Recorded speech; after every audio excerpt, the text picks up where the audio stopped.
terima kasih buat keluarga, terima kasih buat suami, terima kasih buat istri, anak-anak, keluarga kami. Kalau kami hadir di tengah-tengah peribadatan hari ini, biarlah Tuhan segala kemuliaan dan segala hormat datangnya daripada-Mu memenuhi kami ya Tuhan. Diberkatilah setiap pribadi lewat pribadi ya Tuhan. Roh Kudus-Mu yang bekerja, yang berbicara atas hidup kami. Biarlah Tuhan yang memenuhi kami dengan kuasa-Mu, memberikan hikmat akan budi urapan dan marifat pada Tuhan. Terima kasih ya Tuhan. Dimuliakanlah Engkau dan kami sambut kebenaran firman-Mu di dalam nama Yesus Kristus Tuhan kami. Yang diberkati Tuhan sama-sama berkata amin. Amin. Silakan duduk Bapak Ibu Saudara. Selamat malam. Shalom. Shalom. Apa kabar? Oke, puji Tuhan. Hari ini kita akan belajar kebenaran firman Tuhan dengan tema yang diberikan oleh Pusat bagi kita, yaitu kasih kepada keluarga dan saudara seiman. Nah, firman Tuhan berkata, apa saja boleh kita kerjakan, apa saja boleh kita lakukan, tapi semuanya dilandasi oleh kasih. Dan hukum yang pertama dan terutama di dalam kekristenan adalah kasih. Ada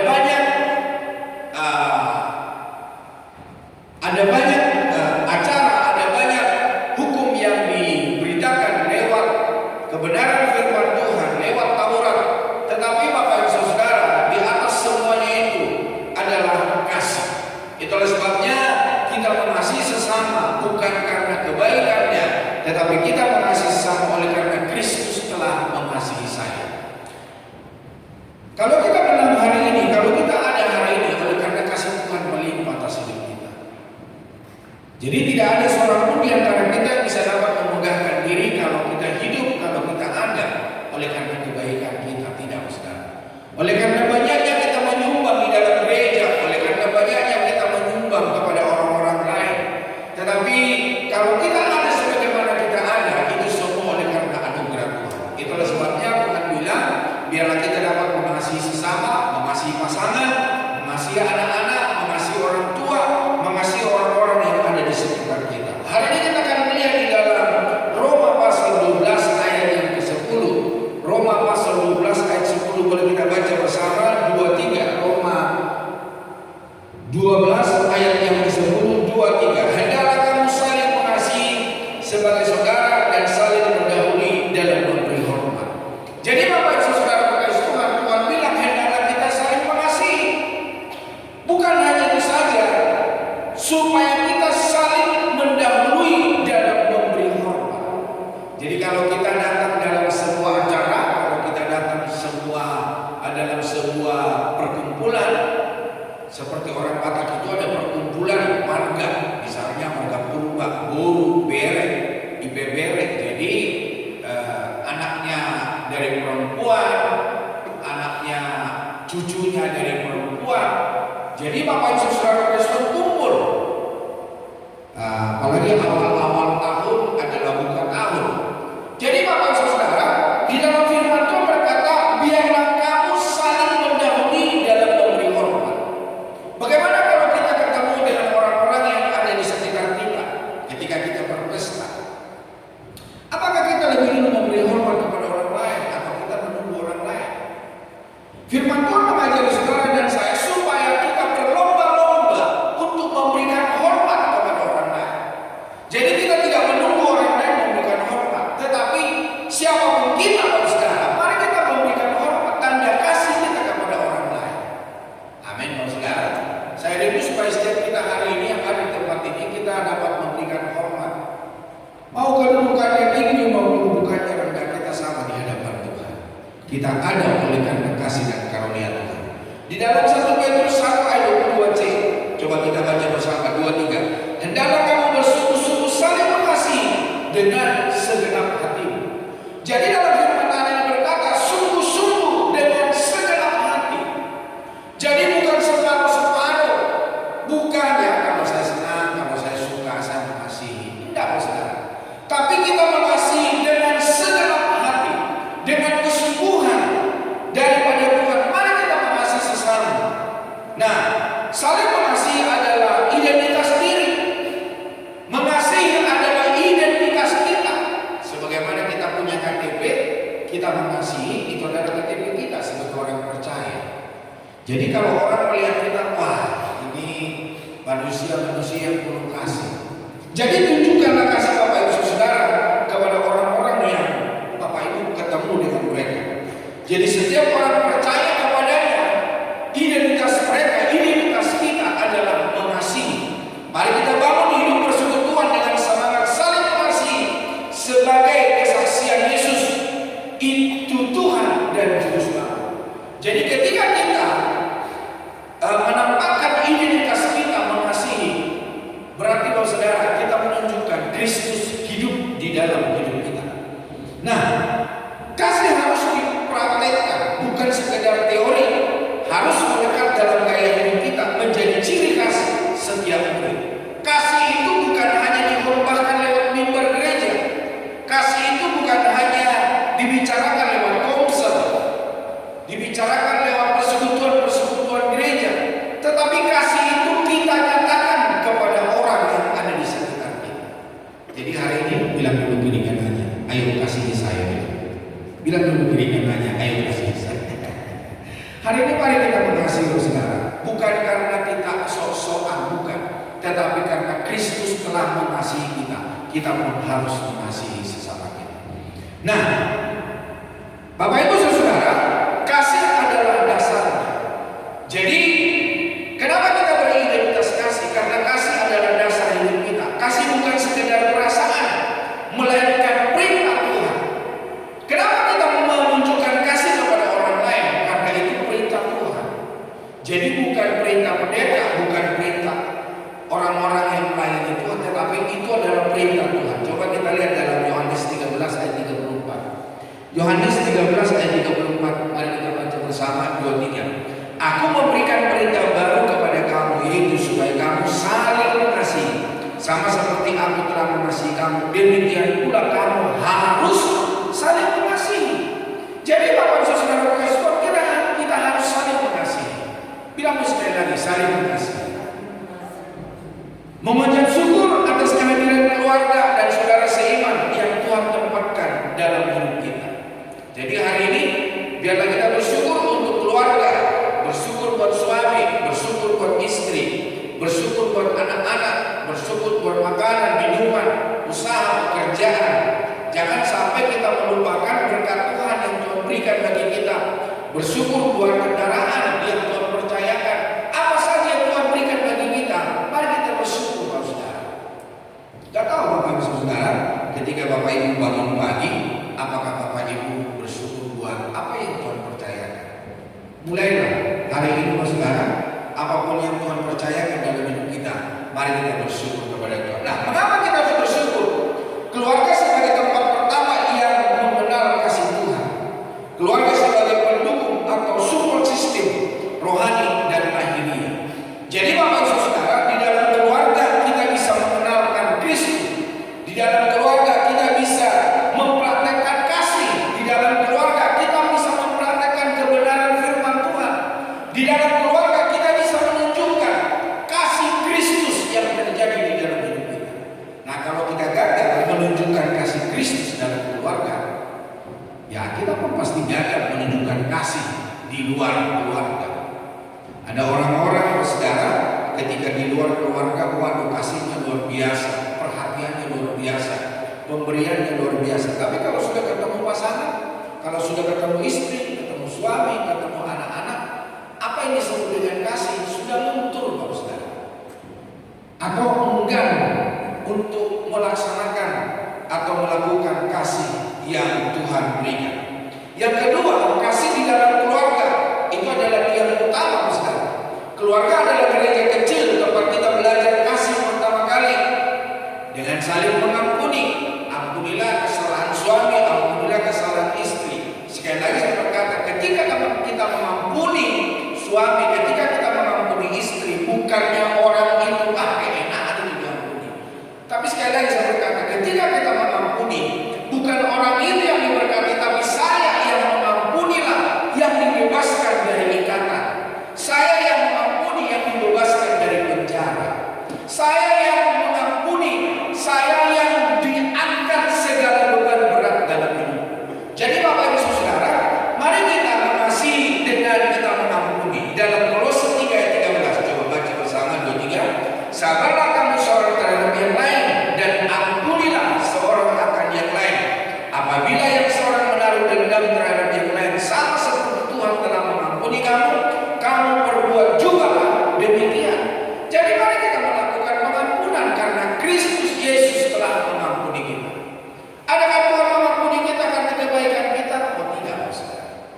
Dia menerima engkau dan aku apa adanya. Dia menerima kita dalam segala kekurangan dan kelemahan kita. Menjadi terang di dalam rumah sebelum menjadi terang bagi dunia. Bapak Ibu Saudara, ada sebuah penulis lagu berkata, biarlah kita menjadi garam di luar garam. Biarlah kita menjadi terang di dalam kegelapan. Jangan kita menjadi terang di dalam terang. Jangan kita menjadi garam menggarami laut, Saudara. Tapi biarlah kita menjadi garam di tempat yang tidak ada asinnya. Biarlah kita menjadi terang di tengah-tengah kegelapan. Jadi Bapak Ibu Saudara, biarlah hari ini kita menjadi terang di luar gereja, di tengah-tengah orang-orang yang tidak percaya. Biarlah kita dapat memberikan garam kepada orang-orang yang tidak mengenal akan Tuhan. Dan yang berikutnya Saudara, doa bersama sebagai pengikat paling kuat.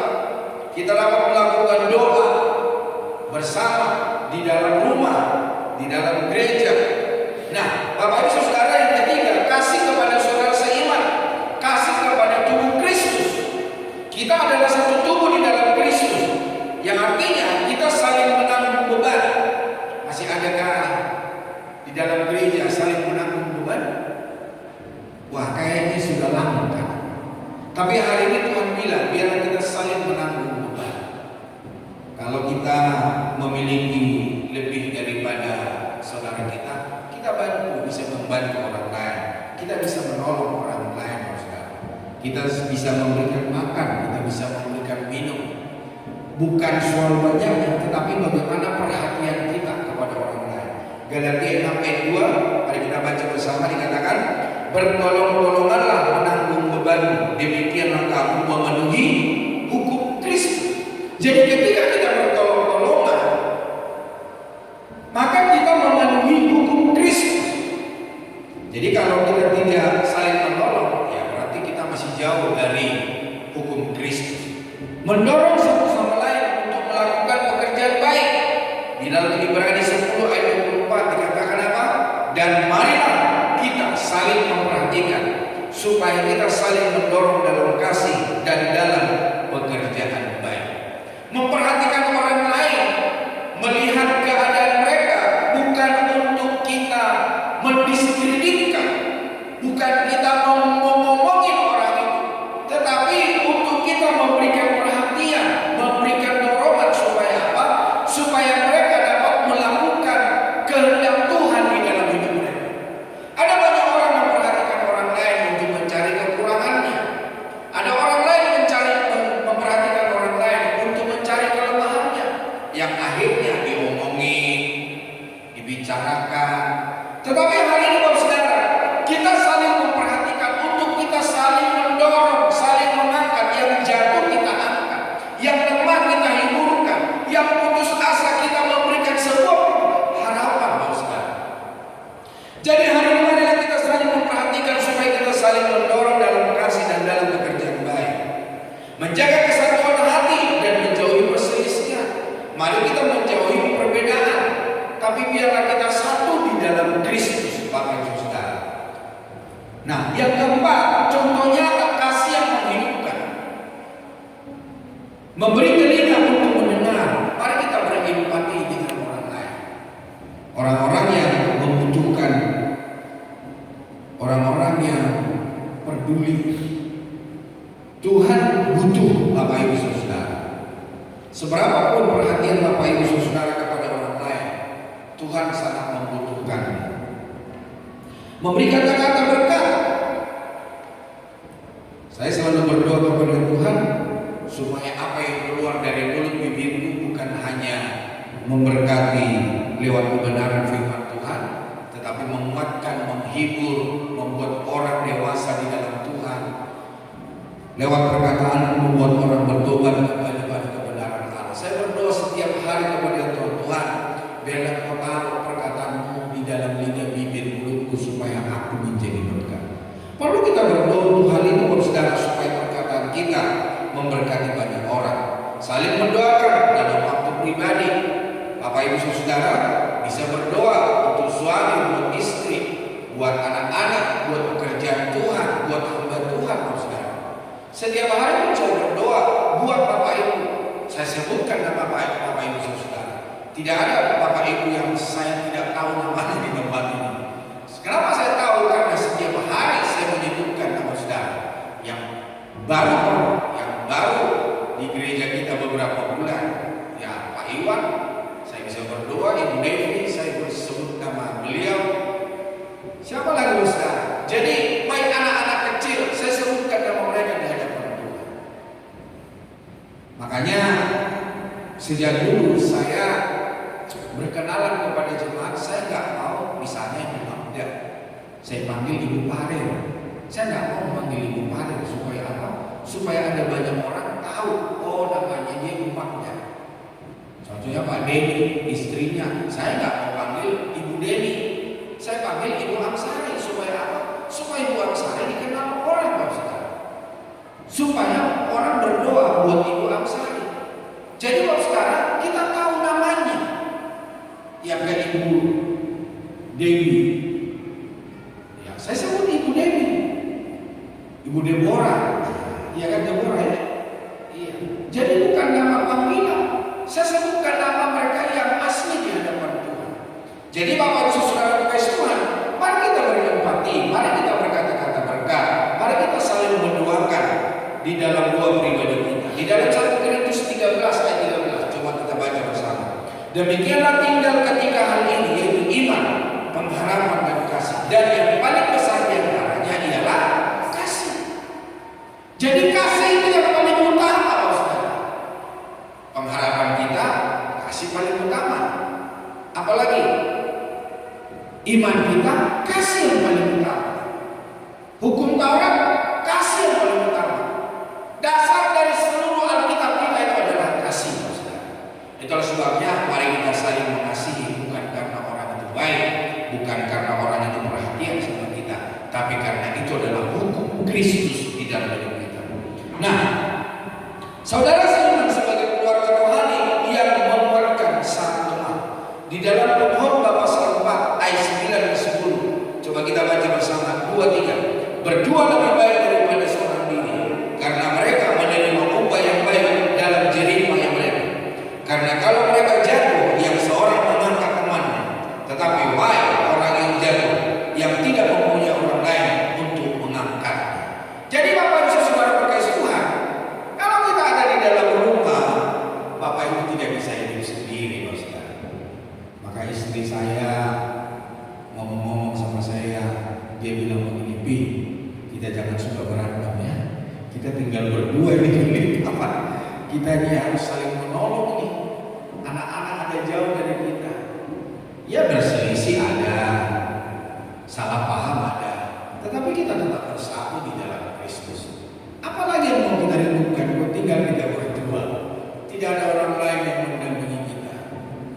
Jadi Bapak Ibu Saudara berkasih Tuhan, kalau kita jatuh ada seorang menguatkan, ada seorang menghidupkan.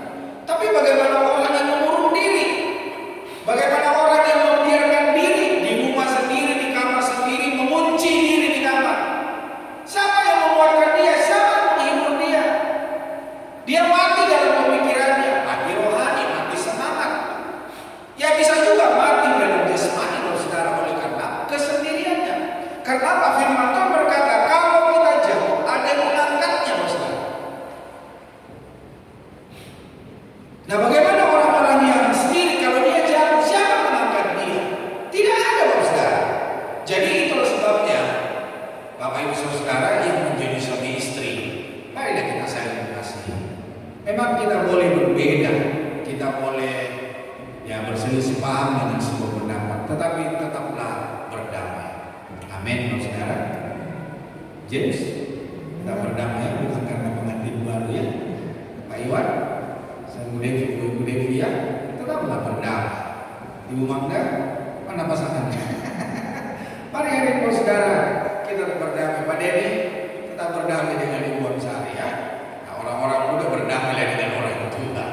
Nah, Bapak Ibu Saudara berkasih Tuhan, sahabat dalam iman dan saling mendoakan dan membangun di dalam 1 Tesalonika 5 ayat 11. Coba kita baca bersama. Karena itu, nasihatilah seorang akan yang lain dan saling membangunlah kamu seperti yang memang kamu lakukan.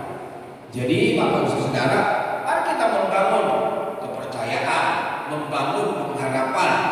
membangun iman, membangun kesetiaan, membangun kesungguhan. Ketika pasangan kita lemah, yang tidak lemah memberikan kekuatan. Ayo Pak, kita ke gereja, ayo Pak, kita ke gereja, ayo kita mencari Tuhan. Jadi Bapak Ibu Saudara Tuhan, tidak ada waktu yang longgar, tidak ada waktu yang sia-sia yang Tuhan percayakan bagi kita. Setiap saat, setiap waktu kita memberikan waktu kepada Tuhan. Nah, kasih yang membangun, bagaimana kita menunjukkan kasih? Saling mengampuni. Nah, di dalam Kolose 3 ayat yang ke-13, Kolose 3 ayat 13, coba baca bersama 2-3. Sabarlah kamu seorang terhadap yang lain, dan ampunilah seorang akan yang lain. Apabila seorang menaruh dendam terhadap yang lain, sama seperti Tuhan telah mengampuni kamu, kamu perbuat jugalah demikian. Jadi Bapak Ibu Saudara, mari kita saling mengampuni Bapak Saudara. Mari kita saling mengasihi. Mari kita saling mempergunakan kasih Kristus yang menjadi identitas kita sebagai orang percaya. Nah, tadi kita sudah belajar saling menanggung beban. Di dalam Galatia ayat 2 dikatakan apa? Bertolong-tolonganlah menanggung bebanmu. Demikianlah kamu memenuhi hukum Kristus. Yang berikutnya, tutur kata yang membangun. Efesus 4 ayat 9, 2-3. Janganlah ada perkataan kotor keluar dari mulutmu, tetapi pakailah perkataan yang baik untuk membangun di mana perlu, supaya mereka yang mendengarnya beroleh kasih karunia. Jadi Bapak Saudara, jangan sampai ada kata-kata yang mendiskreditkan. Jangan sampai ada kata-kata yang membuat orang lain lemah dari hidup kita. Biarlah perkataan kita perkataan yang membangun, perkataan kita yang mengubahkan karakter, perkataan kita yang memberkati banyak orang. Dan biarlah apa yang kita perkatakan menguatkan, menyembuhkan, memulihkan, mendewasakan orang, membuat orang bertobat kembali kepada kebenaran firman Tuhan. Nah, ucapan terima kasih. Nah, ini secara khusus Saudara, terima kasih kepada keluarga tercinta. Ya, tadi saya sudah menyinggung, berterima kasih untuk suami, berterima kasih untuk istri, berterima kasih buat anak-anak, berterima kasih buat makan, minum, pakaian, keuangan, pekerjaan, apa saja yang Tuhan percayakan bagi kita, mari kita berterima kasih. Berterima kasih kepada komunitas kita. Komunitas apa? Komunitas seperti kami kan orang Batak, ada komunitas misalnya Marga Purba. Ada komunitas Marga Purba, Boru, Bere. Boru itu anak perempuan, Bere itu ponakan Bapak Saudara. IP Bere itu adalah ponakan, pokoknya keturunan Boru Purba. Jadi ada perkumpulannya. Nah, kita bisa berterima kasih. Kita juga bisa berterima kasih buat gereja, buat jemaat Tuhan, orang-orang yang kita kenal di gereja. Terima kasih buat hamba Tuhan, buat gembala, buat pekerja gereja. Terima kasih buat tim pelayanan. Terima kasih buat rekan-rekan dalam melayani Tuhan. Jadi Bapak Saudara, kita bisa sebutkan di hadapan Tuhan. Saudara seiman bisa kita sebutkan. Siapa saudara seiman? Siapa keluarga kita, Bapak Saudara? Nah, pesan bisa kita berkata begini. Ibu Magda adalah berkat Tuhan yang nyata dalam hidup. James adalah berkat Tuhan yang nyata dalam hidup. Jadi kita bisa sebut namanya, Saudara, karena Tuhan menempatkan orang-orang itu di sekitar kita bukan karena kebaikan mereka atau kebaikan kita, tetapi Tuhan percayakan menjadi rekan kerja, rekan pelayan dalam hidup kita. Nah, kasih Kristen tidak berhenti pada pengakuan iman, tetapi dinyatakan dalam relasi sehari-hari, terutama di dalam keluarga dan tubuh Kristus. Hari-hari ini kita nyatakan di dalam keluarga, mari kita nyatakan di dalam tubuh Kristus. Nah, bagaimana wujud kasih persaudaraan yang tulus? Yang pertama, sekarang hubungan yang hangat. Bilang dulu kiri kanannya, hubungan yang hangat. Paulus menekankan kasih persaudaraan yang penuh kehangatan dan ketulusan. Nanti akan kita baca di dalam Mazmur 133 ayat yang pertama. Gereja dan keluarga seharusnya menjadi tempat yang aman untuk bertumbuh dan dipulihkan. Jadi Bapak Saudara, jangan biarkan keluarga saudara, jangan biarkan gereja di mana Bapak Ibu ada, yaitu menjadi tempat yang tidak aman. Biarlah di gereja ini Bapak Ibu merasa aman. Biarlah di gereja ini Bapak Ibu saudara dapat bertumbuh secara rohani. Bapak Ibu dapat didukung di dalam doa, dapat menjadi penengah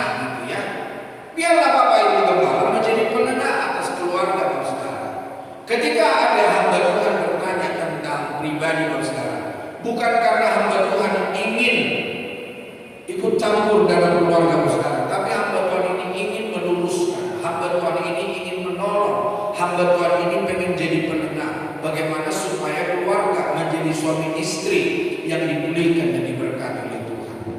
Nah, kasih yang hangat menciptakan suasana penerimaan dan keterbukaan. Jadi ketika kita memiliki kasih yang hangat, maka di situ diciptakan kita bisa diterima atau saya bisa menerima keadaan Bapak Saudara.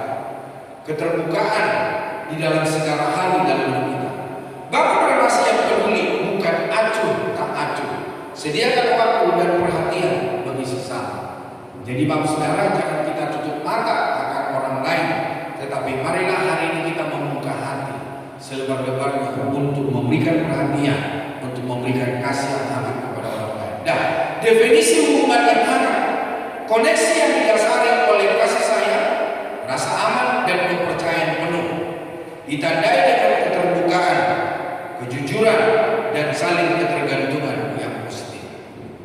Jadi Bapak Saudara, ketika ada jemaat yang tergantung kepada kami Bapak Saudara, maka rahasia orang itu tidak pernah kami gembar-gemborkan kepada orang lain. Tapi ada orang-orang Bapak Saudara yang tidak bisa memiliki kejujuran atau tidak bisa menyimpan rahasia. Jadi itulah sebabnya Bapak Saudara, jangan gampang terbuka dengan orang lain. Carilah yang Bapak Ibu percayai, kepada siapa Bapak Ibu terbuka. Karena tidak semua orang yang bisa memegang rahasia Bapak Saudara. Itulah sebabnya Bapak Ibu Saudara, karena definisi hubungan yang hangat, koneksi didasari oleh kasih sayang. Jadi ketika orang itu sayang sama kita, ya tentu dia tidak akan menceritakan keadaan kita. Kita tidak menceritakan kelemahan kita. Nah, pilar utama hubungan yang hangat, komunikasi yang efektif. Ya tentu suami istri harus memiliki komunikasi yang baik. Orang tua dengan anak, anak dengan orang tua. Berbicara dengan bahasa yang sopan, sopan santun dan menjadi pendengar aktif. Jadi biarlah kita di dalam keluarga, di dalam gereja, kita dapat berbicara dengan seperti menyampaikan kebenaran firman Tuhan.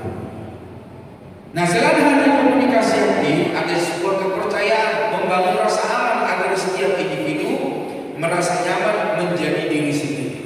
Jadi Bapak Ibu Saudara, di gereja ini Bapak Ibu Saudara aman ketika Bapak Ibu terbuka, ketika Bapak Ibu berbagi, maka apa yang Bapak Ibu bagikan itu menjadi rahasia kami sebagai hamba Tuhan di gereja ini.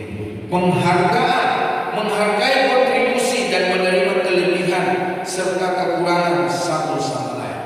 Mari Bapak Saudara Tuhan, kita menghargai apapun pemberian orang, apapun bentuk perhatian orang. Saya bisa menerima kelebihan saudara, saya juga bisa menerima kekurangan saudara. Mari hari ini kita bertumbuh bersama untuk kita serupa segambar dengan Kristus. Nah, bagaimana cara menciptakan kedekatan di dalam keluarga, dalam pasangan, yaitu mengutamakan kebersamaan dan waktu berkualitas, atau orang seringkali sebut family time. Tapi saya mau tanya saudara, kalau Bapak Ibu melakukan waktu yang berkualitas, pergi suami istri, pergi dengan anak-anak, saya mau tanya, kira-kira Bapak Ibu perhatikan apa yang dikerjakan oleh suami ketika Bapak Ibu di rumah makan? Apa yang dikerjakan oleh istri? Apa yang dikerjakan oleh anak-anak Bapak Ibu Saudara? Ketika saya, istri dan anak-anak saya kami keluar makan bersama, kalau kami sebut itu family time, maka kami lakukan waktu yang terbaik. Jadi ketika keluar makan, ketika kita ada di restoran, ya pokoknya makan, kita ngobrol. Tidak ada seorang pun yang membuka HP. HP ditaruh di tas, tidak ada seorang pun yang membuka. Tidak ada seorang pun yang menerima telepon. Semua tutup telepon. Kita sama-sama berdiskusi, kita sama-sama tertawa bersama. Jadi Bapak Saudara, kalau kita menyebut family time, waktu yang berkualitas, mari kita buat waktu yang berkualitas. Kita bangun sejak dini Bapak Saudara, seperti James dan David. Mari bangun sejak dini. Ya, Anda tahu Pak Denny bersama Ibu Sari dan Maria. Adakah ketika pergi bersama membangun waktu yang berkualitas? Jadi segala koneksi keluar ke dalam itu semua kita tinggalkan demi suami, demi istri, demi anak-anak kita. Jadi Bapak Saudara melakukan hobi bersama, liburan bersama. Gak tahu Bapak Ibu Saudara punya hobi apa? Saya hobi mancing. Gak tahu Pak Iwan suka mancing. Nah, kalau Pak Iwan suka mancing ajak-ajak saya, karena saya suka mancing. Waktu istri saya hamil itu, saya ajak dia mancing. Sampai orang-orang begini, wah ini ada orang hamil mancing. Karena bagi orang dunia, orang hamil itu mancing apa namanya? Itu udah boleh katanya. Saya nggak ngerti kenapa nggak boleh. Tapi ada orang bilang gini, nanti katanya anaknya lahir sulit, anaknya lahir kerongkongannya nggak ada, jadi nggak bisa ngomong. Anak saya yang ketiga Bapak Ibu kenal kan, namanya Anesia, keren aja. Gak ada yang sumi-sumi, gak ada hal-hal yang merugikan dia. Jadi Bapak Ibu Saudara kasih Tuhan, kita bisa melakukan hobi bersama, main badminton bersama, main bola kaki bersama, atau jalan-jalan olahraga bersama. Memberikan perhatian kalau yang kecil seperti ya suami bisa memberikan hadiah kepada istri, istri bisa memberikan hadiah kepada suami, orang tua bisa memberikan hadiah kepada anak-anak, atau anak-anak bisa memberikan hadiah kepada orang tua. Jangan sampai yang saya lihat di sosial media ada seorang ibu ketika dia masuk rumah sakit dan ternyata tidak ada seorang pun anak yang bisa menemani dia di ruang ICU. Siapa yang menemani dia? Pembantu. Yang akhirnya Bapak Saudara kasih Tuhan, segala harta kekayaan dia tidak bagi kepada anak. Dan dia berkata begini, saya sudah menyekolahkan